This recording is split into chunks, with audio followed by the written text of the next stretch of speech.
No sabemos lo que no sabemos. Esto lo quiero explicar bien. Hay mucho que no sabemos sobre la vida y la estructura de la realidad. Podemos articular algunas cosas de las que sabemos y hay cosas de las que no sabemos nada, y entre las dos están las cosas sobre las que sabemos un poco pero que no podemos articular.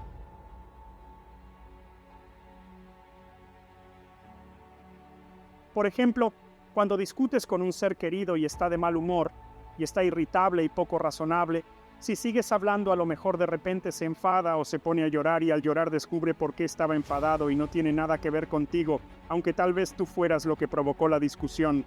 Eso es interesante porque significa que podemos saber cosas, pero no ser capaces de explicarlas de forma articulada. En cierto sentido, los pensamientos provienen del cuerpo, surgen en forma de estados de ánimo, imágenes y acciones, y tenemos muchas formas de entender las cosas antes de entenderlas de forma totalmente articulada. Sabemos algunas cosas de forma articulada, otras cosas las sabemos en forma de sueño, y estas forman un sueño emocional que está basado en nuestras acciones, y fuera de todo eso tenemos lo totalmente desconocido. En ese sueño es donde viven los místicos y los artistas, son los mediadores entre lo totalmente desconocido y las cosas que sabemos con certeza. Esto quiere decir que lo que sabemos proviene de una forma de conocimiento que no entendemos y que si estas dos se desincronizan, si lo articulado no está en sincronía con el sueño, nos disociamos por dentro. Pensamos cosas que no exteriorizamos y hacemos cosas que no soñamos y eso causa un trastorno en el espíritu. Es un trastorno. La forma de curarlo es con un sistema que integre las creencias y las acciones. Pero alguna gente recurre a las ideologías, que yo considero parásitos inspirados en una base religiosa, para organizar sus pensamientos y eso es una catástrofe. Nietzsche vio venir eso, sabía que al derribar los pilares de la civilización occidental, al destruir el ideal de Dios, digamos, nos íbamos a desestabilizar e íbamos a oscilar violentamente entre el nihilismo y las ideologías extremas. A él le preocupaban en particular las ideologías de la extrema izquierda y predijo todo esto a finales de los 1800, lo que fue una increíble proeza intelectual. Predijo que en el siglo XX cientos de millones de personas morirían a causa de la sustitución de ese sueño subyacente por una interpretación del mundo racional pero muy incorrecta. Y hemos estado oscilando entre la derecha y la izquierda desde que lo dijo, con una pizca de nihilismo y desolación por el medio. Esa es la situación de la persona occidental moderna y cada vez más de todo el mundo. Creo que en parte el Islam está tan defensivo contra Occidente. Bueno, hay muchas razones y no todas son válidas, desde luego. Pero una es que, como ellos siguen viviendo en un sueño, ven que la mente occidental, desarraigada e inquisitiva, supone una enorme amenaza a la integridad de su cultura. Y tienen razón. A los occidentales, nuestro intelecto nos socava todo el tiempo. Y no me quejo de eso. No tiene solución fácil, pero al menos es una catástrofe provechosa. Y esto afecta a las vidas de la gente, no es algo abstracto. Muchas veces cuando trato a gente por depresión o ansiedad, tienen problemas existenciales. No es un problema psiquiátrico, no se les ha ido la cabeza por culpa de sus químicas cerebrales, aunque a veces eso ocurre, sino que les abruman el sufrimiento y la complejidad de sus vidas, y no tienen claro por qué sería razonable continuar con ella. Sienten los sentidos negativos de la vida, pero desconfían enormemente de los sentidos positivos. Yo tenía un cliente que era un artista brillante. Mientras no pensara, no tenía problema, porque se ponía a crear y era un gran artista, tenía una personalidad muy creativa y brillante, aunque siempre se buscaba defectos, pero cuando empezaba a pensar en lo que estaba haciendo, o, ¿cómo se dice? Cortaba la rama en la que estaba sentado, porque se ponía a criticar lo que hacía, incluso la utilidad de lo que hacía, aunque fuera obvia, y luego le costaba mucho motivarse para trabajar. Siempre me pareció que era un buen ejemplo de las consecuencias de tener el intelecto racional separado de uno mismo, tan separado que empiece a cuestionar la utilidad de tu existencia.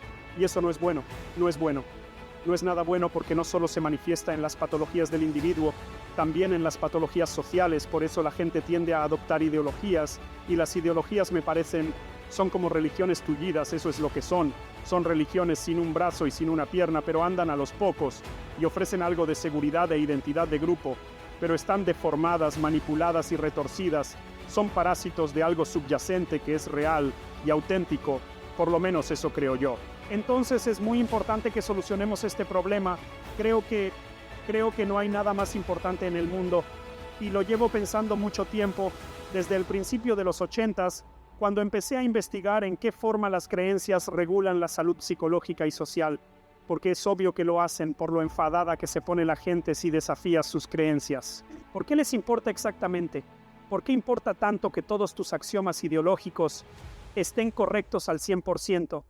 La gente se enfada mucho si les tocan los axiomas, y no tenemos ni idea de por qué. Es como si estuvieran agarrados a una verdad fundamental. Es como si están en una balsa en el mar y empiezas a quitarles troncos, y tienen miedo de caerse y ahogarse. ¿Ahogarse en qué? ¿De qué les protegen los troncos? ¿Por qué tienen tanto miedo de salir de los confines de su sistema ideológico? Estas cosas no son obvias. He pasado mucho tiempo intentando averiguar eso. He dado clases sobre ello. Están en YouTube. Muchos ya lo sabéis. Algunas cosas de las que hablaré en esta serie ya las habréis oído si habéis visto esos vídeos, pero estoy intentando enfocarlo desde diferentes ángulos. Entonces Nietzsche pensó que los humanos tendrían que crear sus propias morales. Él sabía que teníamos cuerpos, motivaciones y emociones. Era un pensador romántico, pero estaba adelantado a su época, porque sabía que nuestra capacidad de pensar no era un alma flotante, sino que era parte de nuestro cuerpo, limitada por las emociones, moldeada por las motivaciones, moldeada por el cuerpo. Sabía todo eso, pero seguía creyendo que la única solución a este problema era que los humanos se convirtieran en algo parecido a Dios y crearan sus propias morales. Llamó a la persona que podría crear sus propios valores superhombre. Esa es parte de la filosofía de Nietzsche que los nazis sacaron de contexto y usaron para sustanciar su ideología del hombre superior. Y ya sabemos qué pasó. Eso no salió muy bien, eso está claro.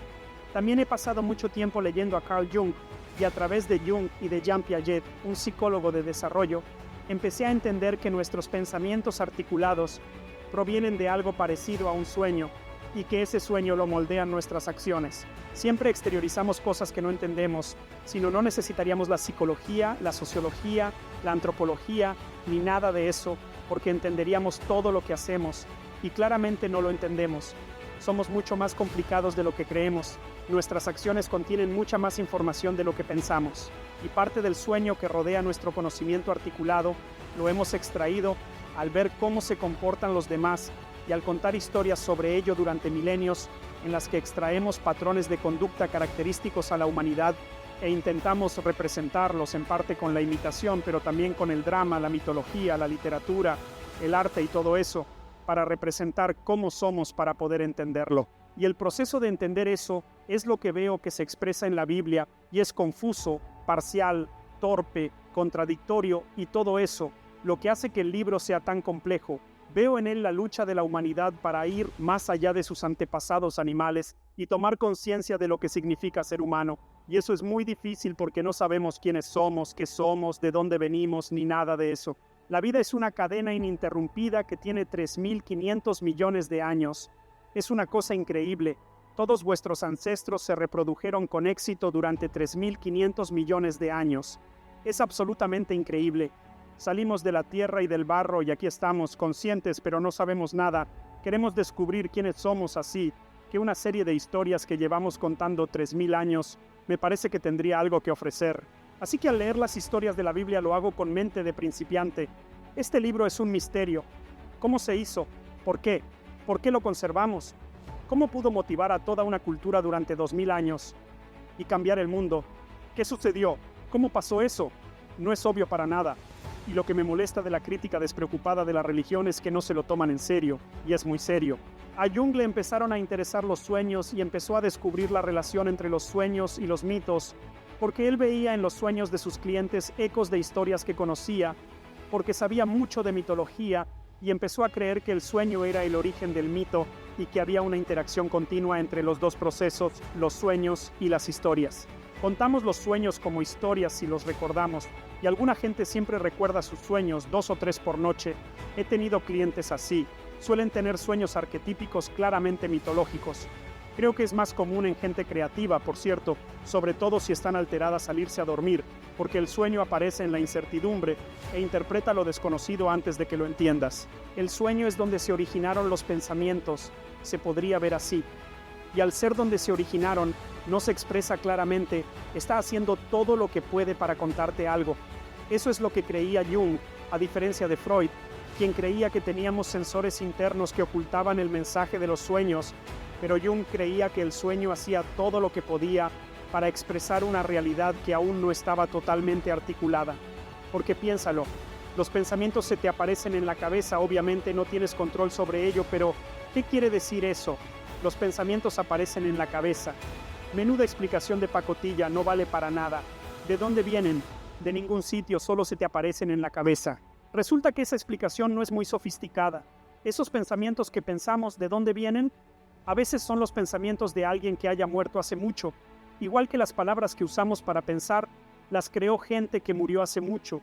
Es el espíritu de tus ancestros, esa es una forma de verlo. Tus motivaciones te hablan, y tus emociones, y tu cuerpo, y lo hacen a través del sueño. El sueño es donde se originaron las ideas totalmente articuladas.